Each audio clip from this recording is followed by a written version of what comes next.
ಪ್ರತಿಯೊಬ್ಬ ಪೇರೆಂಟ್ಸಿಗೂ ಕೂಡ ಮಕ್ಕಳ ವ್ಯಾಕ್ಸಿನೇಷನ್ ಬಗ್ಗೆ ಈ ವಿಷಯಗಳನ್ನ ತಿಳ್ಕೊಳ್ಳೋದು ತುಂಬಾ ಇಂಪಾರ್ಟೆಂಟ್ ಆಗುತ್ತೆ.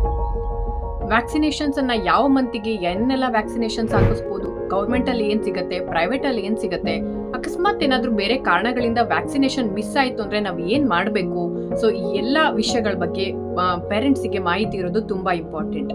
ಇನ್ನ ಪ್ರಮುಖವಾಗಿ ಈ ವ್ಯಾಕ್ಸಿನ್ಸ್ ನಾವ್ ಯಾಕೆ ಹಾಕ್ತಿವಿ, ಯಾವ ರೋಗಗಳ ವಿರುದ್ಧ ಇದಕ್ಕೆ ಪ್ರೊಟೆಕ್ಷನ್ ಕೊಡುತ್ತೆ ಅಂತಾನು ಕೂಡ ತಿಳ್ಕೊಂಡಿರ್ಬೇಕು. ಇಲ್ಲ ಅಂದ್ರೆ ನಾವು ಕೆಲವೊಂದ್ಸರಿ ಸ್ಕಿಪ್ ಮಾಡುವಂತ, ಮಿಸ್ ಮಾಡುವಂತ ಚಾನ್ಸಸ್ ಕೂಡ ಇರುತ್ತೆ. ಸೊ ಎಲ್ಲರಿಗೂ ನಮಸ್ತೆ, ನಾನು ಡಾಕ್ಟರ್ ಶಾಲಿನಿ, ಯುವ ಮಕ್ಕಳ ತಜ್ಞೆ. ಇವತ್ತಿನ ವಿಡಿಯೋದಲ್ಲಿ ಮಕ್ಕಳಿಗೆ ಮಂತ್ ಬೈ ಮಂತ್ ಯಾವ್ಯಾವೆಲ್ಲ ವ್ಯಾಕ್ಸಿನ್ಸ್ ಇರುತ್ತೆ ಅನ್ನೋದ್ರ ಬಗ್ಗೆ ಡೀಟೇಲ್ ಇನ್ಫಾರ್ಮೇಶನ್ ಕೊಡ್ತೀನಿ. ಪ್ರೈವೇಟ್ ಅಲ್ಲಿ ಯಾವ್ದಿರುತ್ತೆ ಮತ್ತೆ ಗೌರ್ಮೆಂಟ್ ಅಲ್ಲಿ ಯಾವ್ದಿರುತ್ತೆ ಅನ್ನೋ ವ್ಯಾಕ್ಸಿನ್ ಬಗ್ಗೆನೂ ಹೇಳ್ತಾ ಹೋಗ್ತೀನಿ. ಸೊ ಇವತ್ತಿನ ವಿಡಿಯೋನ ಸ್ಟಾರ್ಟ್ ಮಾಡೋಣ. ಮೊದಲನೇದಾಗಿ ಫಸ್ಟ್ ಒಂದು ಮಗು ಹುಟ್ಟಿದಾಗ ತಾಯಿ ಹಾಲು ಕುಡಿಯೋದಕ್ಕಿಂತ ಮುಂಚೆ ಮಗು ಭೂಮಿಗೆ ಬಂದ ತಕ್ಷಣ ಫಸ್ಟ್ ಹಾಕೋದೆ ನಾವು ವ್ಯಾಕ್ಸಿನ್. ಯಾಕೆ ಅಂದ್ರೆ ಈ ವ್ಯಾಕ್ಸಿನ್ ಅನ್ನೋಂಥದ್ದು ತುಂಬಾ ತುಂಬಾ ತುಂಬಾ ಇಂಪಾರ್ಟೆಂಟ್. ಒಂದು ಮಗುವಿನ ಜೀವ ಉಳಿಸೋಂತ ಕೆಪಾಸಿಟಿ ಈ ವ್ಯಾಕ್ಸಿನ್ಸ್ ಗಳಿಗಿದೆ. ಹಿಂದೆ ನೀವು ನೋಡಿದ್ರೆ ಒಂದ್ 20 ವರ್ಷ, 30 ವರ್ಷ, 40 ವರ್ಷ ಇದ್ರೆ ಮಕ್ಕಳು ಹುಟ್ಟಿ ತಾಯಿ ಮತ್ತೆ ಮಗು ಇಬ್ರು ಕೂಡ ಹೆಲ್ದಿ ಆಗಿದ್ದಾರೆ ಅಂದ್ರೆ ಅದೇ ಒಂದು ದೊಡ್ಡ ಸೆಲೆಬ್ರೇಷನ್ ಆಗ್ತಾ ಇತ್ತು.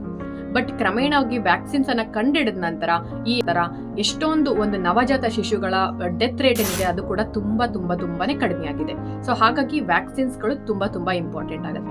ಇವಾಗ ತಾನೇ ಹುಟ್ಟಿದ ಮಗುಗೆ 3 ವ್ಯಾಕ್ಸಿನ್ಸ್ ಕೊಡ್ತಾರೆ. ಮೊದಲನೇದಾಗಿ BCG ಹಾಕ್ತಾರೆ, ಹೆಪಟೈಟಿಸ್ B ಹಾಕ್ತಾರೆ, ಮತ್ತೆ OPV ಹಾಕ್ತಾರೆ. ಇದಾದ್ಮೇಲೆ ನೆಕ್ಸ್ಟ್ ವ್ಯಾಕ್ಸಿನ್ ಶೆಡ್ಯೂಲ್ ಬರೋದು ಮಗು ಹುಟ್ಟಿದ 6ನೇ ವಾರಕ್ಕೆ, 10ನೇ ವಾರಕ್ಕೆ ಮತ್ತೆ 14ನೇ ವಾರಕ್ಕೆ. ಕೆಲವೊಂದ್ಸರಿ ಮಕ್ಕಳು ಸ್ವಲ್ಪ ಹುಟ್ಟಿದಾಗ ಕಡಿಮೆ ವೆಯ್ಟ್ ಇದ್ರು, ಅವರ ವೆಯ್ಟ್ ಅಥವಾ ICU ಅಲ್ಲಿ ಅಡ್ಮಿಷನ್ ಇತ್ತು ಅಂದ್ರೆ ಕೆಲವೊಂದು ವ್ಯಾಕ್ಸಿನ್ಸ್ ಡಿಲೇ ಆಗುತ್ತೆ. ಅದಕ್ಕೆ ನೀವು ವರಿ ಮಾಡ್ಕೊಳ್ಳೋಂತ ಅವಶ್ಯಕತೆ ಇಲ್ಲ. ನೆಕ್ಸ್ಟ್ 6 ವೀಕ್ಸ್ಗೆ ಬರುವಂತ ವ್ಯಾಕ್ಸಿನ್ಸ್ ಗಳು ಯಾವ್ದು, ಗವರ್ಮೆಂಟ್ ಅಲ್ಲಿ ಸಿಗುವಂತ ವ್ಯಾಕ್ಸಿನ್ಸ್ ಗಳು ಯಾವ್ದಪ್ಪ ಅಂತ ಹೇಳಿದ್ರೆ OPV ವ್ಯಾಕ್ಸಿನ್ ಹಾಕ್ತಾರೆ, ಪೆಂಟಾವೈಲೆಂಟ್ ಅಂತ ಹಾಕ್ತಾರೆ, IPV ವ್ಯಾಕ್ಸಿನ್ಸ್ ಅಂತ ಹಾಕ್ತಾರೆ, ಮತ್ತೆ ಅದರ ಜೊತೆಗೆ PCV ವ್ಯಾಕ್ಸಿನ್ ಕೂಡ ಹಾಕ್ತಾರೆ, ರೋಟಾ ವೈರಸ್ ವ್ಯಾಕ್ಸಿನ್ ಕೂಡ ಹಾಕ್ತಾರೆ. ಈ ವೈರಸ್ಗಳು ಮೇನ್ಲಿ ಏನೇನೆಲ್ಲ ಮಕ್ಕಳಿಗೆ ಪ್ರಾಬ್ಲಮ್ ಉಂಟು ಮಾಡುತ್ತೆ ಅಂದ್ರೆ ಉಸಿರಾಟದ ಇನ್ಫೆಕ್ಷನ್ಸ್ಗಳು ಮತ್ತೆ ಮಕ್ಕಳಿಗೆ ಆಗುವಂತ ಬೇದಿಗೆ ಸಮಸ್ಯೆಗಳಿಗೆ ಕಾರಣ ಆಗುತ್ತೆ. ಮಕ್ಕಳಲ್ಲಿ ಉಂಟಾಗುವಂತ ಮೇಜರ್ ಸಮಸ್ಯೆಗಳಂದ್ರೇನೆ ಮಕ್ಕಳ ಉಸಿರಾಟದ ಸಮಸ್ಯೆ, ಶೀತ, ಕೆಮ್ಮು, ಜ್ವರ ಆಗಿರ್ಬೋದು ಅಥವಾ ಈ ಬೇದಿ ವಾಂತಿ ಆಗಿರ್ಬೋದು.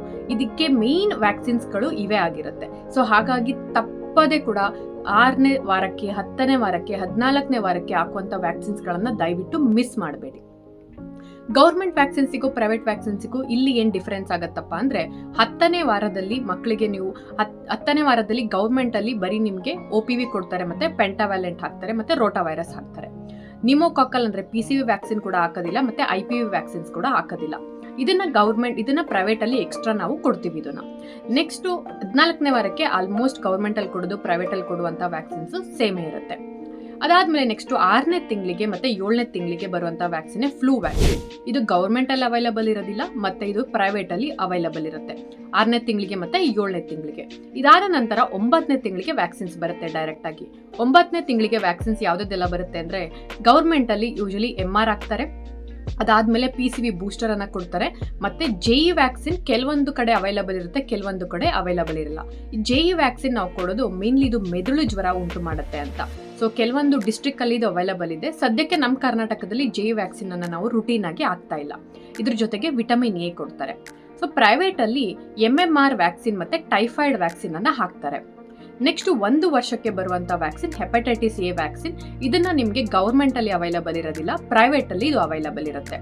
ಇದಾದ ನಂತರ ಬರುವಂತ ವ್ಯಾಕ್ಸಿನ್ 15ನೇ ತಿಂಗಳಿಗೆ ಬರುತ್ತೆ. ಈ 15ನೇ ತಿಂಗಳಿಗೆ ಬರುವಂತ ವ್ಯಾಕ್ಸಿನ್ ಕೂಡ ಗವರ್ಮೆಂಟ್ ಅಲ್ಲಿ ಅವೈಲಬಲ್ ಇರಲಿಲ್ಲ, ಪ್ರೈವೇಟ್ ಅಲ್ಲಿ ಅವೈಲಬಲ್ ಇರುತ್ತೆ.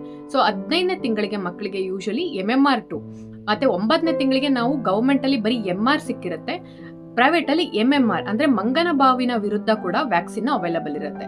ಸೊ MMR ಹಾಕ್ತಿವಿ, ಅದಾದ್ಮೇಲೆ ಮಕ್ಕಳಿಗೆ ಉಂಟು ಮಾಡುವಂತ MMR ಹಾಕ್ತಿವಿ, ಮತ್ತೆ ಚಿಕನ್ ಪಾಕ್ಸ್ ಮತ್ತೆ PCV ಬೂಸ್ಟರ್ ಡೋಸ್ ಕೂಡ ಪ್ರೈವೇಟ್ ಶೆಡ್ಯೂಲ್ ಅಲ್ಲಿ ಅವೈಲಬಲ್ ಇರುತ್ತೆ.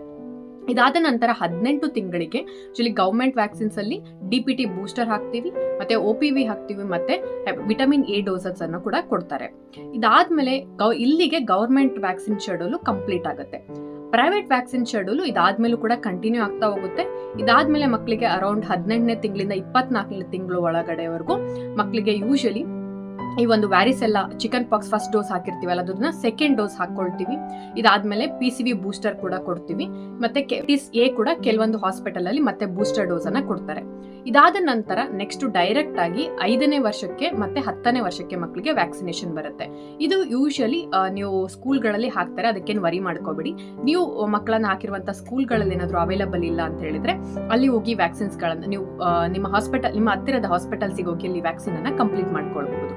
ಇದಾಗಿತ್ತು ಮಕ್ಕಳಿಗೆ ಯಾವ ಮಂತಲ್ಲಿ ಯಾವೆಲ್ಲ ವ್ಯಾಕ್ಸಿನ್ಸ್ ಹಾಕ್ತಾರೆ ಅಂತ. ಕೆಲವೊಂದ್ಸರಿ ಮಕ್ಕಳಿಗೆ ಶೀತ ಕೆಮ್ಮು ಇರುತ್ತೋ ಅಂತನೋ ಅಥವಾ ಬೇರೆ ಯಾವ್ದೋ ಕಾರಣಗಳಿಗೋ ಅಥವಾ ನೀವು ಮರತ್ವಿ ಅಂತನೋ ಮಿಸ್ ಆಗುತ್ತೆ. ಅವಾಗ ಏನ್ ಮಾಡ್ಬೇಕು ನೋಡಿ, ಯಾವತ್ತು ಎಲ್ಲ ವ್ಯಾಕ್ಸಿನ್ಸ್ ಗಳಿಗೂ ಕೂಡ ಕ್ಯಾಚ್ ಅಪ್ ವ್ಯಾಕ್ಸಿನೇಷನ್ ಅಂತ ಇರುತ್ತೆ.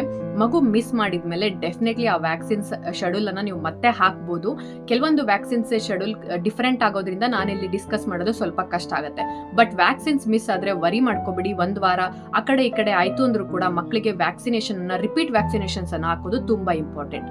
ನೆಕ್ಸ್ಟ್ ವಿಡಿಯೋದಲ್ಲಿ ನಾನು ಗವರ್ಮೆಂಟ್ ವ್ಯಾಕ್ಸಿಗೂ ಪ್ರೈವೇಟ್ ವ್ಯಾಕ್ಸಿಗೂ ಇರುವಂತ ಡಿಫರೆನ್ಸ್ ಏನು, ಪ್ರೈವೇಟ್ ವ್ಯಾಕ್ಸಿನ್ಸ್ ಮಕ್ಕಳಿಗೆ ಹಾಕಿಸ್ಲೇಬೇಕಾ ಅನ್ನೋದ್ರ ಬಗ್ಗೆ ಡೀಟೇಲ್ ಆಗಿ ಡಿಸ್ಕಸ್ ಮಾಡ್ತೀನಿ. ಈ ವಿಡಿಯೋನ ಸೇವ್ ಮಾಡ್ಕೊಳ್ಳಿ, ಬೇರೆ ಪೇರೆಂಟ್ಸ್ ಜೊತೆಗೂ ಕೂಡ ಶೇರ್ ಮಾಡಿ.